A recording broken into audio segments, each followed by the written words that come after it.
여러분 안녕하십니까, 진성호입니다. 황교안이 후끈 달아올랐습니다. 어제 종로 출마를 선언했습니다. 그리고 이제 기세를 잡은 황교안은 오늘 이 종로 대전에 임하는 각오를 밝혔습니다. 어제 제가 말씀드린 대로 신의 한 수는 이낙연과 싸운다는 생각을 하지 말라는 겁니다. 문재인과 싸운다는 각오로 하면 종로 선거는 이깁니다. 자, 황교안 대표 오늘 페이스북에 글을 올렸습니다. 문재인 대통령을 무법왕이라고 했습니다. 무법왕 문재인. 무법왕 문재인 대통령과 종로에서 한판 벌이겠다, 이렇게 말했습니다. 진성호의 직설 시작합니다. 방송에 앞서 아직 진성호 방송의 구독자가 아니신 분들은 붉은색 구독 버튼 눌러주십시오. 더 좋은 방송으로 보답하겠습니다. 자, 사람들에게 기습을 했습니다. 설마 황교안이 종로에 나오겠느냐? 그러나 황교안은 결단을 내렸습니다. 황교안은 오늘 페이스북 글에서 어제 왜 내가 종로에 출마하기로 결심했는가를 아주 인간적인 냄새가 나는 글로 밝혔습니다. 자, 황 대표 오늘 페이스북 글을 통해서 이렇게 말했습니다. 종로 선거는 후보 간 대결의 장이 아니다.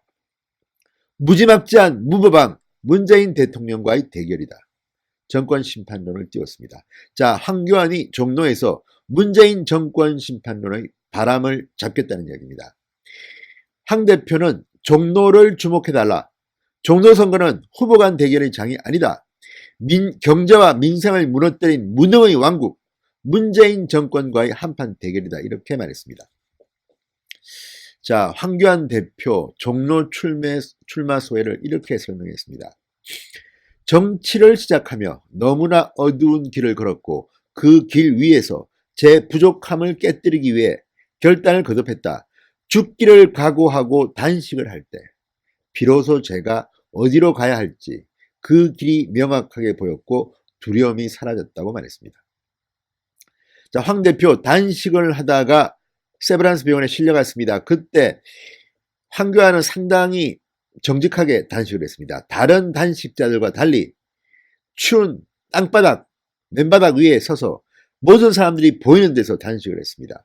다른 사람들은 편안하게 뒤에서 단식을 하면서 뒤로는 맛있는 것도 먹고 한다는데 황교안은 그럴 수가 없었습니다. 정치 초년병이라서 그런지 OD 그대로 했습니다.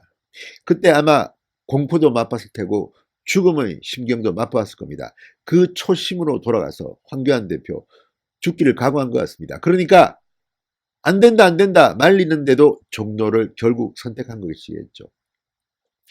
자, 황교안의 선거 전략은 정권 심판론입니다. 이것밖에 없습니다. 지금 모든 것을 종합해도 문재인 대통령이 아니다라는 국민들이 더 많습니다. 심지어 리얼미터나 갤럽 같은 우리가 볼 때는 참 말이 안 되는 여론조사도 지금은 문재인에 대한 부정평가가 긍정평가를 앞지릅니다.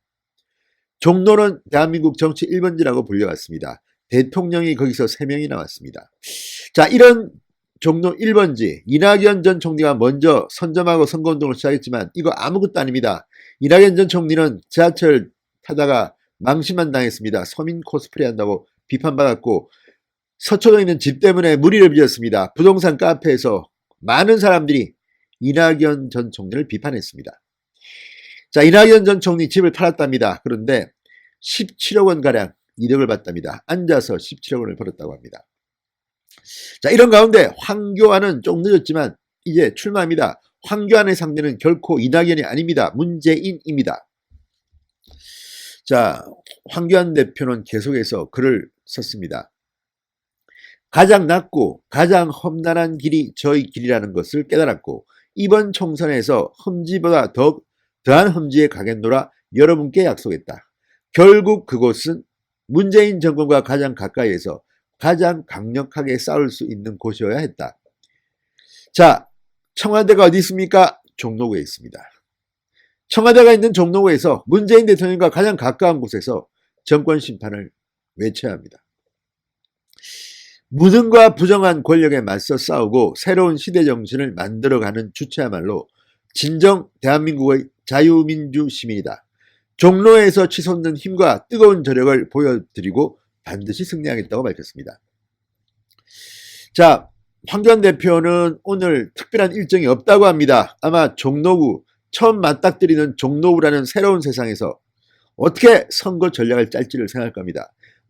문재인 정권과 싸우지만 종로 유권자들에 대한 예의도 갖춰야 합니다. 종로는 상당히 복잡한 지역구입니다. 동수가 어마어마하게 많습니다. 자, 어쨌든 중요한 것은 황교안 대표가 갈 길을 걷고 이번에는 참모들을 많이 배치해야 합니다. 각자 동마다 그 지역의 현안, 아픈 곳 다 뽑아내시고 그것을 갖다가 가지고 황교안 대표는 하면 됩니다. 자, 어쨌든 황교안 대표가 바라봐야 할 것은 청와대입니다. 지금 우한폐렴 때문에 국민들의 원성이 나날이 높아갑니다. 이렇게 무능하게 대처하는 정부를 봤나? 이렇게 늑장 대처하는 정부를 봤나? 중국 눈치 보는 정부를 봤나? 지금 국민들이 화를 내고 있습니다. 이 많은 것들에 대해서 민주당 이 무능 정권을 심판하고 한국당이 보수 통합 정당이 더 잘할 수 있다.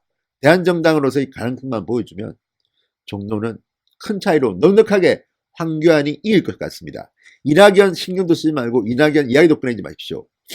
어쨌든 분위기는 상당히 좋습니다. 이제 다른 이 전략 배치 이미 가능해졌습니다. 황교안이 가장 험지 중에 험지로 갔기 때문에, 아니 요즘 언론들은 험지가 아니라 사지로 갔기 때문에 이제 김형호 공천관리위원회가 어떻게 전략 재배치를 하고 어떻게 공천 전략을 짜도 다른 사람들이 할 말이 없게 됐습니다. 그전에는 본인은 양지로 가면서 황교안 대표는 양지로 가면서 우리는 험지로 보내느냐 이렇게 불편한 사람들이 많았는데 지금 이제 아주 심플해졌습니다.